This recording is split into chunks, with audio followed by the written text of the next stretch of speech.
ஆகிய இந்த லூசிஃபருடைய வேலை இதுதான். ஒவ்வொரு மனிதனுக்கும் பின்புறமாக இருந்து இவன் தூண்டுகிறான். அந்த தீமையான காரியங்களை செய்ய தூண்டுகிறவனே இவன் தான். நல்லா கவனிங்க.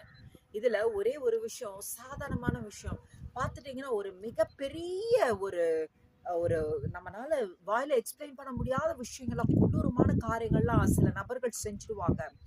ஆனா பாத்துட்டீங்கன்னா, அவங்கள அடுத்த அந்த இன்சிடென்ட்ஸ்ல முடிச்சதுக்கு அப்புறம் பாத்துட்டீங்கன்னா, அவங்க சாதாரண மனிதர்களாக இருந்து அவங்க செய்த அவ்வளோ பெரிய அந்த தவறுகளை, அவ்வளோ குற்றங்களை நினைத்து அவங்களே அவங்கள ரொம்பவும் வருத்தப்படுவாங்க. பாத்துட்டீங்கன்னா, இந்த விஷயங்களை டீட்டெயில்டா ஆராய்ந்து பார்த்தோமானால், பின்னாடி இருந்து செயல்படுகிறவன் இப்படிப்பட்டவனாக தான் இருக்கிறான். ஹல்லேலூயா. சோ இது நம்ம ஒரு சாதாரண ஒரு ஸ்டோரி போல நம்ம வாசிக்கூட விஷயம் இல்லை. இது